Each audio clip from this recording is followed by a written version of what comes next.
Cycles, అదేవిధంగా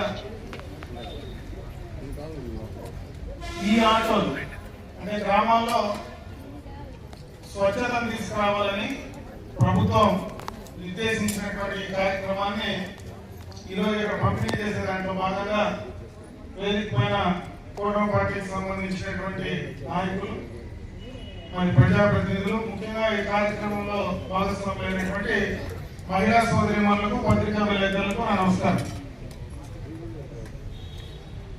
ఇప్పుడే చాలా మంది ఈ కార్యక్రమం పైన మహిళలకు సంబంధించినటువంటి విషయాలు చెప్పడం జరిగింది. నేను ఒక 2 విషయాలు ఈ సందర్భంగా మీతో పంచుకునేటువంటి ప్రయత్నం చేస్తాను.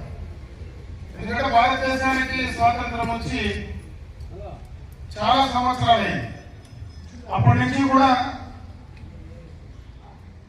ప్రజాస్వామ్యబద్ధంగా ప్రజాస్వామ్య ప్రభుత్వాలు ఉన్నాయి. అయితే 1983లో కీర్తిశేషులు నందమూరి తారక రామారావు గారు పార్టీ స్థాపించి ముఖ్యమంత్రిగా ఉమ్మడి ఆంధ్ర రాష్ట్రానికి ముఖ్యమంత్రి అయిన తర్వాత మొట్టమొదటగా మహిళలను కూడా పురుషులతో సమానంగా తీసుకురావాలా, మహిళలను అన్ని రంగాల్లో కూడా ముందుకు తీసుకురావాలనేటువంటి ఒక మంచి ఉద్దేశానికి ఆ రోజు బీజం వేశారు.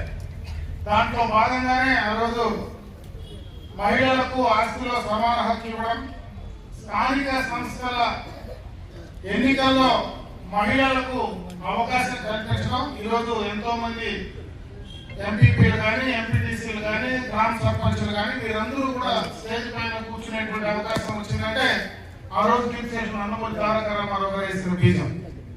ఆ తర్వాత చంద్రబాబు నాయుడు గారు ముఖ్యమంత్రి అయిన తర్వాత ఆర్థికంగా, సామాజిక పరంగా మహిళలు కూడా పురుషులతో సమానంగా తీసుకొస్తే ఆ కుటుంబాలు బాగుంటాయి, కుటుంబాలు బాగుంటే గ్రామాలు బాగుంటాయి, గ్రామాలు బాగుంటే దేశం బాగుంటుంది అనేటువంటి మంచి ఉద్దేశంతో ఆయన మొట్టమొదటగా పొదుపు సంఘాలు తీసుకొచ్చి పొదుపు అలవాటు చేసినటువంటి సందర్భాన్ని ఒకసారి గుర్తు చేస్తా ఉన్నాం. ఏదైతే ఆ రోజు చంద్రబాబు నాయుడు గారు మొట్టమొదటగా ముఖ్యమంత్రిగా పొదుపు సంఘాలు పెట్టి మహిళలను పొదుపు సంఘాల్లో అలవాటు చేసి బ్యాంకులకు వెళ్ళి మీ పొదుపు డబ్బు కట్టమని ఆ రోజు చెప్పారో ఆ రోజు నేను మొట్టమొదటి శాసనసభ్యుడిని. చంద్రబాబు నాయుడు గారు ముఖ్యమంత్రిగా ఉన్నప్పుడు నేను మొట్టమొదటి శాసనసభ్యుడిని. మేము గ్రామాల్లో ఆ రోజు పోయి ఈ పొదుపు సంఘాల గురించి మహిళలను బ్యాంకులకు పోయి మీ పొదుపు కట్టమని మేము మాట్లాడితే ఆ రోజు ప్రతిపక్షంలో ఉన్నటువంటి నాయకులు చాలా మంది ఎగతాళిగా కూడా మాట్లాడారు.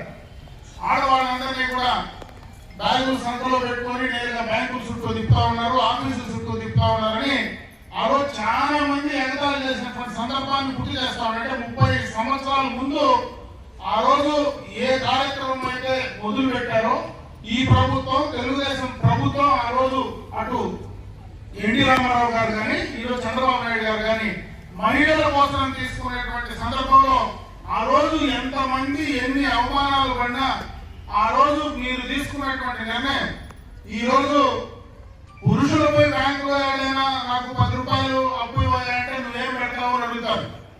ఈ రోజు వేల కోట్ల రూపాయలు అంటే ఈ రోజు ఒకసారి 2024-25 సంబంధించి ఈ రాష్ట్రాన్ని ఒకసారి చూస్తే దాదాపు 46,500 కోట్లు మహిళా సంఘాలకు బ్యాంకులు అప్పించాయి. అంటే ఇవన్నీ మీకు ఏమాత్రం తాకట్టు లేకుండా మీరు బ్యాంకులు మీ కాళ్ళ దగ్గరకు వచ్చి అప్పించేటువంటి పరిస్థితి ఈ రోజు కలిగిందంటే ఆ రోజు చంద్రబాబు నాయుడు గారి ఆలోచన కావచ్చు, ఆ ఆలోచనని సక్రమంగా వాడుకొని ఉపయోగించుకున్నటువంటి మహిళా సోదరులు కావచ్చు, మీరు చేసుకున్నటువంటిది ఆ రోజు మీరు ఎంత బాగా ఈ కార్యక్రమాన్ని తీసుకున్నటువంటి అప్పులో తీసుకున్నటువంటి డబ్బులో తిరిగి 99.9% తిరిగి కట్టారు. కాబట్టి ఈ రోజు సాయంత్రం మీ కాళ్ళ దగ్గరకు వచ్చి డబ్బులు ఇచ్చేటువంటి పరిస్థితి ఉంది. కాబట్టి ఆ ఘనత ప్రభుత్వాన్ని నేను చెప్పలేను, కానీ ఆ ఘనత ఎవరైతే ఈ మహిళా సోదరులు మంది ఉన్నారో మీరే చెప్పేది సందర్భంగా తెలియజేసుకుంటున్నాను. అదేవిధంగా ఎన్టీ రామారావు గారు ఆ రోజు ఏదైతే కళలు కన్నారో మహిళలు కూడా అన్ని రకాలుగా కూడా ముందుకు తీసుకురావాలా, స్థానిక సంస్థల్లో మేము అవకాశం కల్పించి ఎంపీపీలు, జెడ్పీటీసీలు, జిల్లా పరిషత్ చైర్మన్లు, సర్పంచ్ చేయాలనుకున్నారో అదే కార్యక్రమాన్ని ఈ రోజు కూటమి ప్రభుత్వం అధికారంలోకి వచ్చిన తర్వాత రేపు 2029లో చట్టసభల్లో కూడా ఈరోజు శాసనసభ్యులు పార్లమెంటు సభ్యులు కూడా మహిళా కోట 33% రిజర్వేషన్ ఇచ్చి రేపు ఇదే స్టేజ్ మీద ఒక మహిళ మీద ఎమ్మెల్యేగా కూర్చునేటువంటి అవకాశం కలిగేదానికి కూడా ఈ రోజు ఈ కూటమి ప్రభుత్వం అవకాశం కల్పించిందని చెప్పి ఈ సందర్భంగా మీకు తెలియజేసుకుంటున్నా. అంటే ఈ రోజు మహిళలకు ప్రత్యేకమైనటువంటి గుర్తింపు, వారికి ఆర్థిక పరంగా, సామాజిక పరంగా, రాజకీయ పరంగా అన్ని రకాలుగా కూడా మిమ్మల్ని ముందుకు తీసుకురావాలనేటువంటి ఆలోచన చేసింది అటు ఎన్టీ రామారావు గారు, చంద్రబాబు నాయుడు గారు అని చెప్పి ఒకసారి గుర్తు చేసేటువంటి ప్రయత్నం చేస్తున్నాను. అంతేగాని ఇదేదో రాజకీయ వేదికగా మాట్లాడేటువంటి కార్యక్రమం కాదని చెప్పి సందర్భంగా కూడా మీ అందరి దృష్టికి తెస్తా ఉన్నా. అదే కాకుండా ఎన్నికల ముందు చంద్రబాబు నాయుడు గారు మహిళల కోసం చెప్పారు, మేము అధికారంలోకి వస్తే మహిళా సోదరి మళ్ళీ ఈ కార్యక్రమాలు చేస్తామని. ఈరోజు అప్పుడే మా సోదరి మనం మాట్లాడుతా 3% ఆందోళన వచ్చింది. ఇప్పుడు ఎక్కడైనా ఫ్రీ బస్ ఏదైనా బస్సులు చూస్తే ఆడవాళ్ళు తప్పించి మహిళలు తప్పించి మొబైల్ కనపడడం లేదు.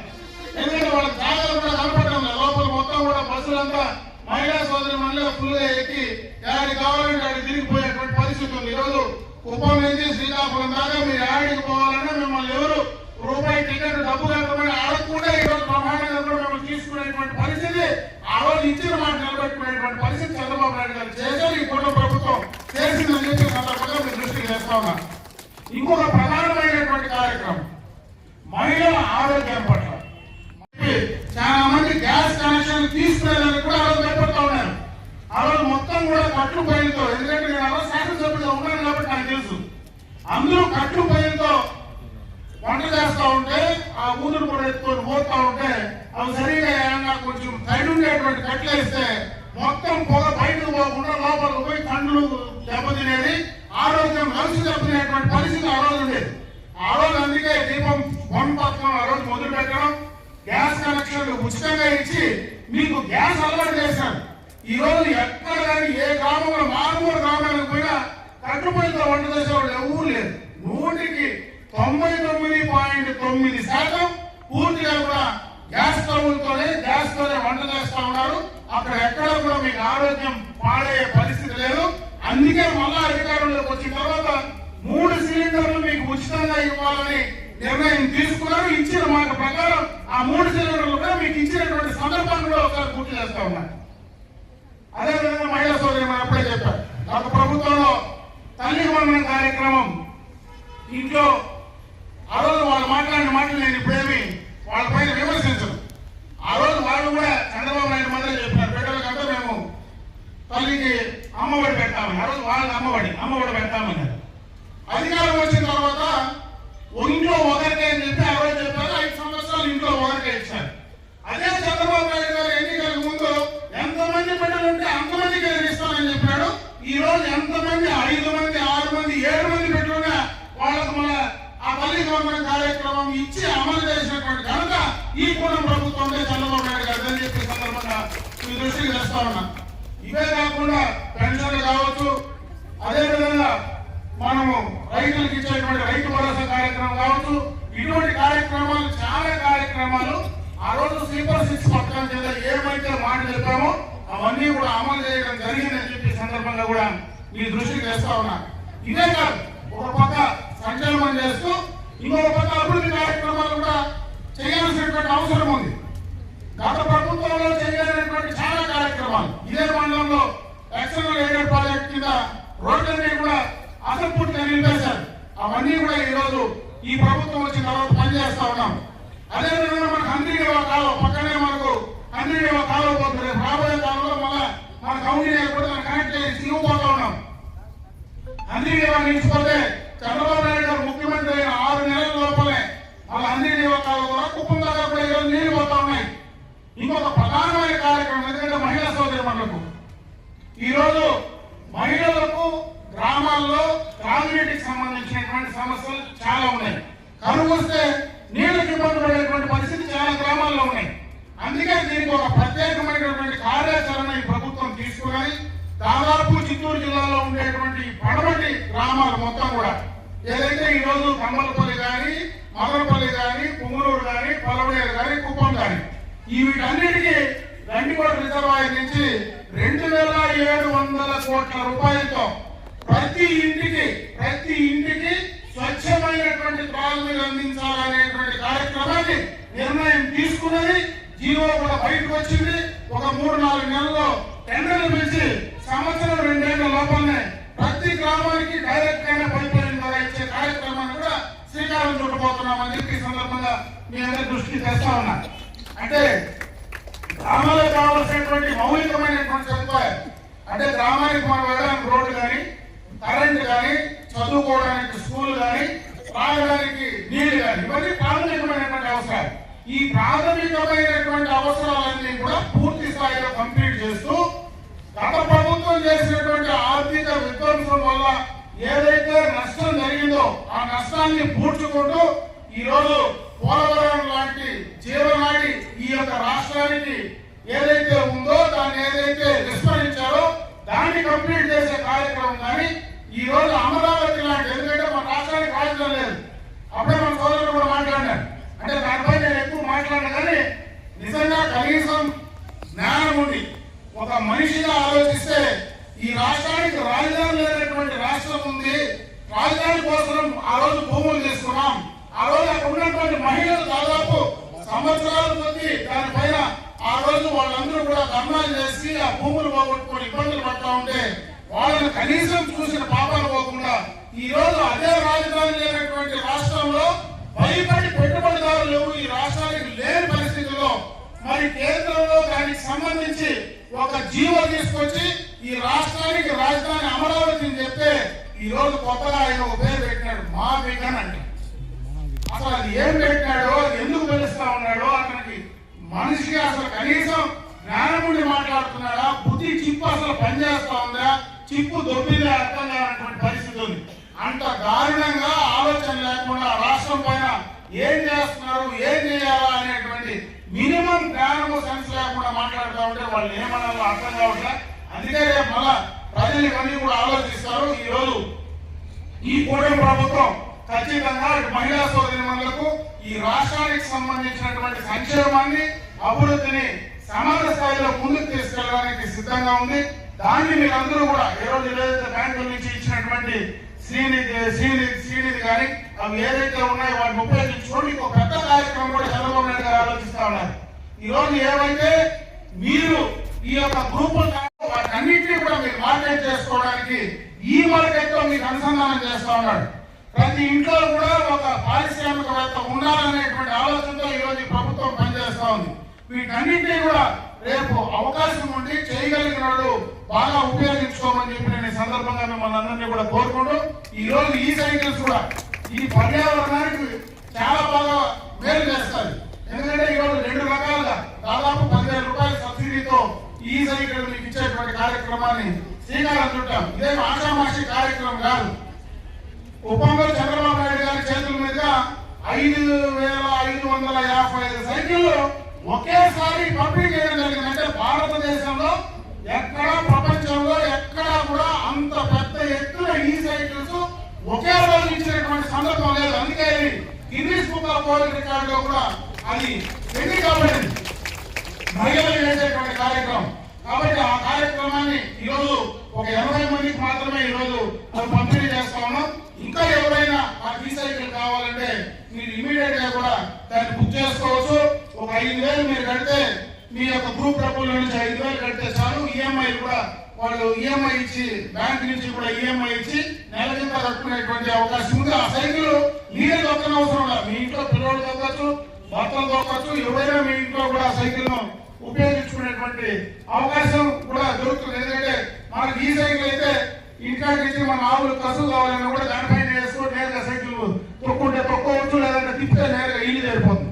కాబట్టి అన్ని రకాలుగా ఉపయోగపడేటువంటి సైకిల్ సబ్సిడీతో మీకు అందించేటువంటి కార్యక్రమాన్ని ఈ ప్రభుత్వం తీసుకున్నది. కాబట్టి దాన్ని కూడా మీరు వాడుకోండి. అదేవిధంగా ఇంకా ఎవరికైనా గ్యాస్ కనెక్షన్ లేవు, మాకు ఇంకా గ్యాస్ కనెక్షన్ రానటువంటి వాళ్ళు ఉన్నామంటే ఈరోజు 100కు 100% గ్యాస్ కనెక్షన్ ఇచ్చేటువంటి అవకాశం ఉంది. కాబట్టి మీరు అప్లై చేసుకుంటే మీకు ఫ్రీగా ఆ గ్యాస్ కనెక్షన్ కానీ దానికి కావాల్సినటువంటి స్టవ్ కానీ అవన్నీ రెగ్యులేటర్ కానీ అవన్నీ కూడా ఫ్రీగా ఇవ్వడానికి ప్రభుత్వం నుంచి కేంద్ర ప్రభుత్వం నుంచి కూడా ఒక కార్యక్రమం ఉంది కాబట్టి దాన్ని కూడా మీరు ఉపయోగించుకోమని చెప్పి సందర్భంగా మీకు తెలియజేసుకుంటూ ఈ రోజు ఈ అవకాశం కల్పించిన మీకు అందరికీ కూడా హృదయపూర్వక ధన్యవాదాలు తెలియజేసుకుంటూ సెలవు తీసుకుంటాను. జై హింద్. లాస్ట్ నుంచి లేకుండా చేసేస్తాం.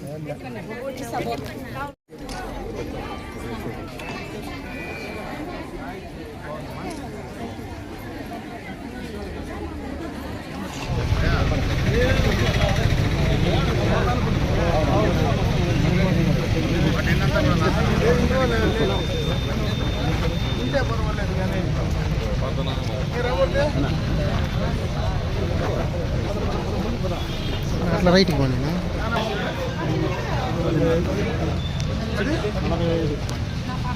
రానా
ఓకేనా.